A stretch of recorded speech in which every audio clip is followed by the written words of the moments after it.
What's up everybody, Corey with Freaky Tech Reviews here. The PlayStation Portal launches in just a couple days on November 15th, and I'm wondering, why? In a video I did recently, I discussed how this timing makes no sense for Sony to release an extremely limited handheld this year, but I had hoped in the back of my mind that they might at least give us a reason to own it. And I hate to say it, but I don't know if there is one. But I have an idea on why they decided to announce and release this year, and it's not actually to sell the Portal itself. For those unfamiliar, the PlayStation Portal is Sony's new handheld gaming device that essentially sticks an 8-inch LCD screen between the handles of a DualSense controller. And I say handheld gaming device very carefully, as I received a lot of comments before about how the Portal should not be a player in the handheld gaming war of 2023 that's happening right now. But because of its similar design and release timing, I want to discuss it anyways because it actually makes Sony look even worse for creating this thing, which we'll get into more in just a little bit. But the Portal uses Wi-Fi to stream games from your PS5 to its screen, but has no internal game playing ability or even apps for that matter. It is essentially a reroute from your TV to your hands.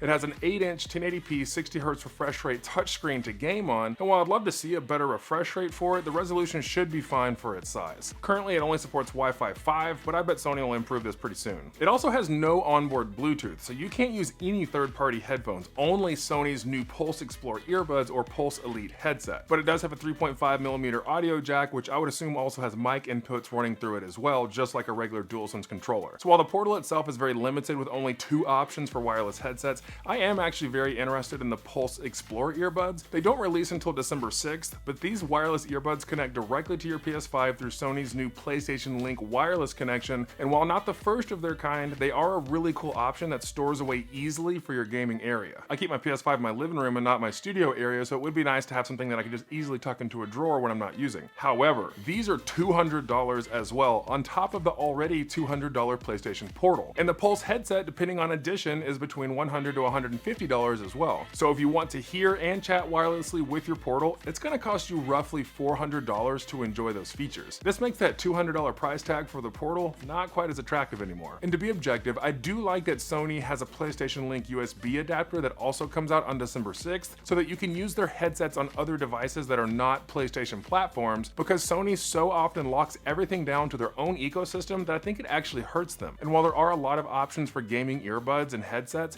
it can actually save you money to buy this adapter to just use between, let's say, your PS5 and PC, so that you get more out of your PlayStation headsets. But enough about the positive stuff. Let's get back to being mad about the Portal.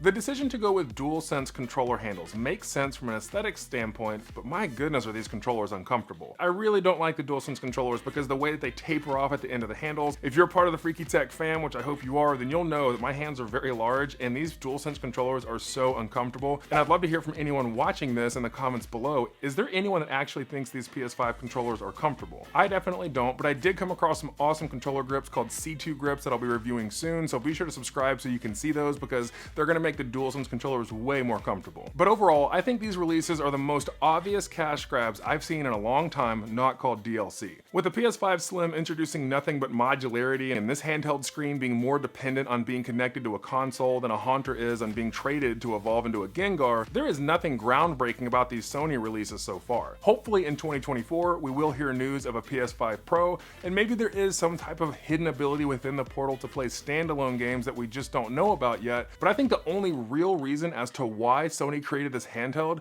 is because they're hoping it'll get mixed up into the rest of the gaming space and keep the PS5 relevant. They've been dominating console sales for so long that it's tough to keep those sales figures up, so this is a definite way to grab attention as it paved the way for better marketing towards the PS5 Slim. And although they are mixed reviews bordering on negativity circulating around the Portal, it has kept Sony consistently in the conversation since they announced it back in early summer. And then boom, PS5 Slim hits the market. And I have to say, well done Sony, as you were able to spin negative commentary and funnel it into double marketing for the new Slim consoles, since PlayStation was already in the news quite a bit this year. But let me know your thoughts on the Portal in the comments below, and be sure to like the video because you would be amazed at how that one little click helps my channel so much. But thank you so much for your time and spending some of your day with me. Again, I'm Corey with Freaky Tech Reviews. I'll see you next time.